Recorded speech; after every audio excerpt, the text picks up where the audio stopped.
Salam əziz və dəyərli izləyicilər.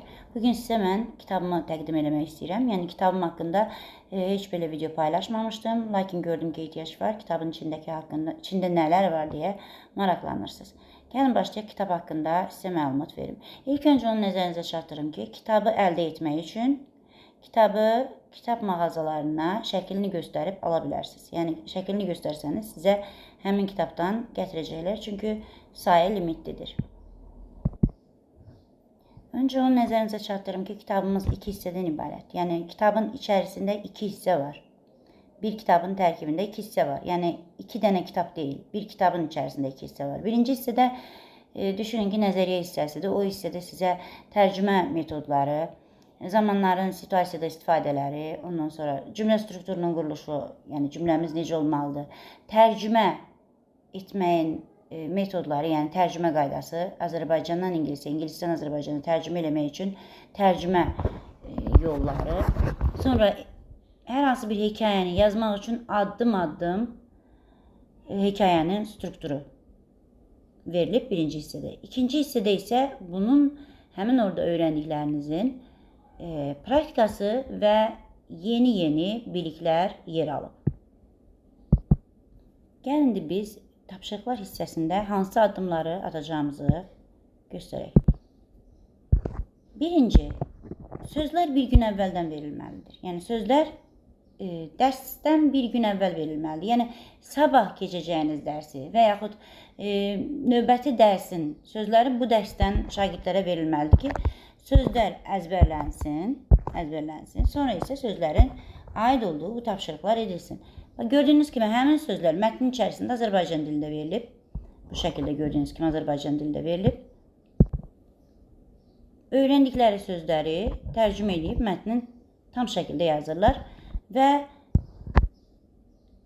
hekayəyə doğru beyinlərində hər hansı bir fikir, ideya formalaşır. Sözsüz ki, ideyanı Azərbaycan dilində öyrənməlidir şagirdlər. Ümumiyyətlə yazı bir bacarıqdır və bu doğma ana dilində formalaşır. Xarici dildə yazı yazmaq, ana dilində öyrəndiyini xarici dilə tərcümə etməkdir yalnız. İdeyadır, yazı yazmaq qabiliyyətidir, ümumiyyətlə danışıq qabiliyyətidir, oxuyub anlama qabiliyyətidir, ana dilində formalaşır. Əgər bir şagird ana dilində bu bacarıqlara yiyələnə bilibsə, o öyrəndiyini tətbiq edə bilirsə, xarici dildə də, ümumiyyətlə digər fənlərdə də onu tətbiq edə bilir. Bir şagird əgər ana dilində ideyası varsa, ana dilində yaxşı yazı yaza bilirsə, bunu sadəcə ingilis dilinə tərcümə eləyir. Tərcümə eləməlidir. Gördüyünüz kimi, tərcümə etmək üçün nə lazımdır bizə? İngilis dilinin biliyi olan söz ehtiyatı və qrammatik qaydalar. Mənim sizə təqdim etdiyim qrammatik qaydalar funksional qrammatikadır. Yəni, burada siz istifadə etmək üçün öyrənirsiniz qrammatikanı. Hər hansı bir test imtahanını keçmək üçün deyil. Qrammatikanı hekayə yazarkən necə istifadə etmək lazımdır və əsas hansı qaydalar lazımdırsa onları yazmışam. Yəni, əlavə olaraq sizə lazımsız qrammatika yazılmayıbdır. Deməli, sözü əzbərləyəndən sonra gördüyünüz kimi burada müəyyən sözlər var ki, həmin o bayaq əzbərlədiyiniz sözlərdir mətnin içərisində. O sözləri tərcümə edirsiniz mətnin içərisində və mətnin bütövlüyünü düzəldirsiniz. Sonra gəlirik nəyə? Həmin sözlərin istifadə olunduğu tərcüməyə. Yəni, o sözləri bu cümlələrin tərkibində istifadə edərək, yəni bu cümlələri tərcümə edəcəksiniz. Tərcümə metodu isə çox bəsit bir tərcümə metodu var. Sadə cümlənin tərcüməsi, mürəkkəb cümlənin tərcüməsi nəzəriyyə bölməsində onu izah eləmişəm. Oradan oxuyub, öyrənib tərcüməni eləyərsiniz. Yəni, onu öyrənəndən sonra cümlənin strukturunu biləndən sonra həm Azərbaycan, həm ingilis dilində tərcümə sizin üçün çox asan olacaq. Yəni, təbii ki, söz ehtiyatını əvvəlcədən toplayarsanızsa. Deməli, sözü öyrənirsiniz, sonra tərcümə edirsiniz. Bunlar hamısı evdə olmalıdır. Çünki dərs müddətində buna vaxt qalmır. Bu isə sinonim testləridir. Sinonim testlərində evdə eləmək lazımdır ki, yəni sözlərin sinonimlərini işlədərək zəngin bir hekayə yazasınız. Burada isə oxu bacarığını inkişaf elətdirmək üçün olan bir hekayədir. Çünki oxunun suallarına cavab vermək, gördüyünüz kimi bu suallara cavab vermək, oxunun suallarına cavab vermək, bu suallara cavab vermək düzgün şəkildə bu sualların cavabını mətnin hansı hissəsində axtarmaq lazım olduğunu əgər bir şagird bilirsə, yazını da o səliqə ilə yazacaq. Çünki hər bir sual mətnin hər hansı bir hissəsindən məlumat toplamaq üçün verilir.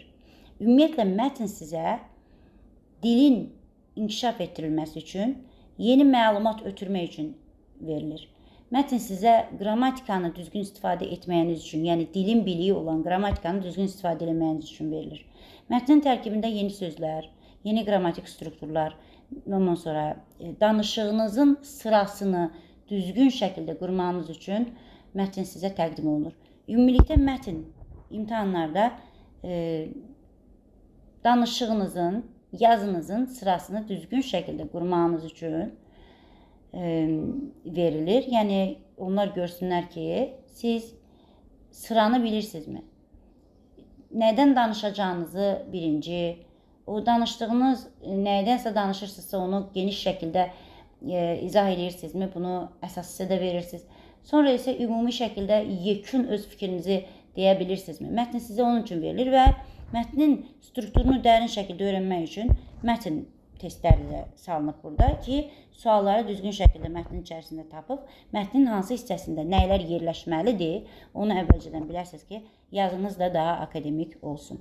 Burada isə gördüyünüz kimi sinonimlər istənir və s. Fikri, ideyanı, paragrafın ideyasını summarize eləməyə deyir sizə ki, mətnin strukturunu bilən biri biləcək ki, summarize eləmək üçün mətnin biz conclusion hissəsinə, yəni nəticə hissəsinə baxmalıyıq. Yəni, əgər bir şagird bunu bilirsə, bilməlidir ki, nəticə hissəsinə baxmalıdır. Və summary fikir, yəni yekun fikri yazı yazanda da sonda yazmalıdır. Mətn sizə yazının strukturunu öyrədir. Mətnin içərisindəki sualları taparkən hansı yerdə nəyi axtarmaq lazımdır, onu bilən şagird üçün yazını yazmaq da asandır. Gəlir sonra belə bir şəkil var və altında suallar var. Əvvəlcə suallara cavab verərəkdən, bayaqki söz ehtiyatını yığıb, suallara cavab verərəkdən hekayə yazırsınız. Yəni, ilk öncə hekayə yazırsınız sadəcə. Sadə bir plain hekayə. Ana dilində yazmalısınız əsasən. Burada düzdür, sualların ingilis dilində vermişəm mən. Amma ana dilində yazsanız daha verimli olar.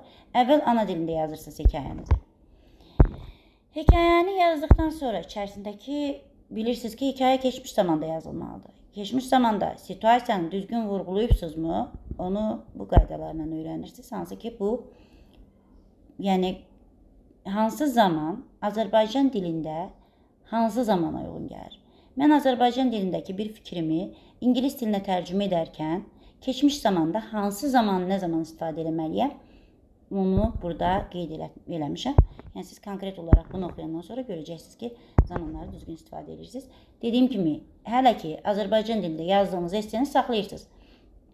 Tərcümə eləmirsiniz hələ. Sonra keçirsiniz bu zamanları burada bir dəfə situasiyada özünüzü yoxlayırsınız ki, görək necə istifadə edirsiniz. Sonra gördüyünüz kimi, baxın burada, mən sözləri Azərbaycan dilində yazmışam, feilləri görək. Düzgün şəkildə siz zamanı istifadə edə bilirsinizmi situasiyaya uyğun olaraq? Əgər situasiyaya uyğun istifadə edirsinizsə, deməli, bu feillərin zamanını düzgün tərcümə edəcəksiniz. Feilin zamanını düzgün tərcümə eləmək üçün, feilin zamanını düzgün istifadə eləmək üçün bu mətn tapşırığı sizə verilib. Burada isə definition tapşırıqlardır. Bunu ən sonda eləyərsiniz. Zamanı da öyrənəndən sonra, deməli, kitabın əvvəlindəki necə tərcümə eləmək lazımdır, tərcümə taktikasını öyrənəndən sonra bu zamandan istifadə edərək siz bayaqlarım yazdığınız o Azərbaycan dilində olan hekayəni ingilis dilinə tərcümə edirsiniz və hekayəniz tam şəkildə bütöv yazılmış olacaq. Bu suallar sizə nə üçün verilir? Bugün siz suala cavab verərəkdən yazını yazırsınız və o suallar sizin beyninizdə formalaşır ki, mən hekayə yazmaq üçün hansı sualların cavabını bilməliyəm. Yəni, əsasən bu, xüsusi sualların cavablarıdır və sırasıdır. Siz bilməlisiniz ki, hansı suallara cavab verib hekayəni qurmaq lazımdır. Və təbii ki, bu hekayəni də ingilis dilinə tərcümə edəndən sonra orada hansı bağlayıcı sözlərdən istifadə etmək lazımdır? nəyi demək üçün, məsəl üçün mən anda əndə demək istəyirəm, məsəl üçün filan yerə gedəndə filan işi filan etmişdim demək istəyirəmsə, burada anda əndə şəkilçisini mən vermək üçün nə etməliyəm? When bağlayıcısından istifadə etməliyəm. Sonra digər bizim bir tapşırığımız var aşağıda. Deməli bunu 2 dərsdən biri vermişəm. Azərbaycan dilindəki hekayəni ingilis dilinə tərcümə edirlər. Bu nə üçündür? Beyninizdə ideyanın formalaşması üçün, zamanı düzgün istifadə etmək üçün, tərcümə, beyninizdəki hazır ideyanı ingilis dilinə tərcümə etmək üçün tərcümə praktikasıdır. Ondan sonra bağlayıcıların istifadəsidir.